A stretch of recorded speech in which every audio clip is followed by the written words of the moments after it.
Welcome to PowerNation Daily. Today on the show, a 3D printed home and car that power each other. Say what? No, I'm not kidding. Check this out. Lots and lots of SEMA Teasers rolling your way. The King Richard Petty is building 300 highly modified Mustangs. The Nissan Titan has some fuel numbers. We're going to be giving you those. Pep Boys has been sold to Bridgestone. And, well, there's an angry wife that's a little upset with her husband and decides to smash in his BMW. We'll tell you why. You better buckle up and hang on tight. This is PowerNation Daily, and the show starts right now. Hey everybody, my name is Gannon Pritchard. This is PowerNation Daily. Let's jump right into it. Oak Ridge National Laboratory, you might remember them from the 3D printed Shelby Cobra replica. Now they're working on another project, a 3D printed house and car that shares power. Yeah, you heard that right. It's called the AMIE project, and it's a first one-of-the-kind design aimed at rethinking how cars and homes use their energy. For instance, we all spend about 2 to 3 hours a day in our cars, depending on how far we drive. What they came up with was a system where the 3D printed Jeep-type vehicle can go 35 miles per charge, which isn't very much, but can be extended using natural gas. Now, the house has solar panels that harvest energy and stores it in the batteries to help power the home. This allows the car to power the home when the sun isn't out but still run on natural gas, and the home to power the car in some instances. While this technology clearly isn't ready for mass production, it's an interesting step to rethink how we use energy. A car traveling at 65 miles per hour creates enough energy to power 2 homes. Perhaps this can be used on regular gas cars, diesel cars, and trucks. Perhaps we can use this technology on our own 707 horsepower Dodge Hellcat. That's what I'm talking about. What do you think? SEMA is upon us next week. It's already here. Can you believe it? In PowerNation Daily, we're going to be there bringing you all the information that we possibly can, and we're going to smash it in 1 week. Now, automakers are already releasing teasers ahead of time, and we're going to be going through a bunch right here, and we want you to tell us what you want to see. First, Chevy is bringing the 6th generation Camaro SS and the Camaro convertible with red and black accents, some leather interior. It's got blacked out badges and 20-inch wheels. Ford is bringing 8 customized Mustangs to the show, including a 4-cylinder EcoBoost that gets this. Check this out. It gets 900 horsepower in a 4-cylinder. That's crazy, but it's going to be there. Mopar is bringing 20 custom cars, including a dark grayish colored Challenger, which looks pretty sweet. Honda is also bringing their 2017 Ridgeline concept to the show. The Ring brothers are bringing the carbon fiber Mustang that packs almost 1,000 horsepower. And Hyundai is bringing the Genesis Coupe packing 500 plus horsepower. What one do you want to see? Which of these do you like? Tell us, because we're going to SEMA, and so are you. Tell us in the comments. So Petty Garage is building 300 highly modified Mustang GTs, and there will be 4 different versions, with the top version punching out 727 horsepower. Each model was built to the specs of NASCAR icon Richard Petty, because he is the king and he knows how to build a car.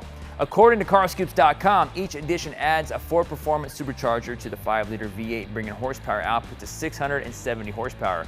An additional level 2 upgrade will up the power to 727 horsepower. Now, other upgrades that are with these cars include 3-way adjustable front and rear sway bar, custom engine calibration, cold air intake, MagnaFlow exhaust, rear axle upgrades, and performance tires, among other things. So how much does this car cost? The prices start at $67,500 for the King Edition and $90,500 for the King Premier. The new bold 5-liter Cummins powered turbo diesel Nissan Titan. Whew, say that 10 times fast. Well, it's been on everyone's radar, and now we have some first-time fuel economy numbers that have just come out. Although Nissan has yet to release numbers of their own, the folks over at Motor Trend have been so kind to do so.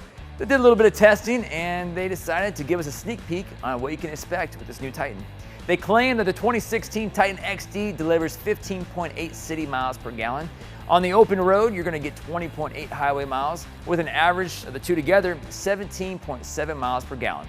As you might know, the Titan has a gross vehicle weight rating of up to 8,500 pounds and earns an exempt status from the EPA fuel economy ratings. Now, the Titan XD has a maximum payload of 2,000 pounds with a max towing of more than 12,000 pounds, making it a hybrid between a half-ton and a light heavy-duty truck.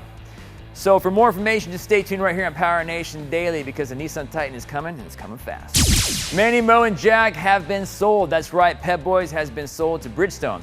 Bridgestone is the tire maker that owns Firestone.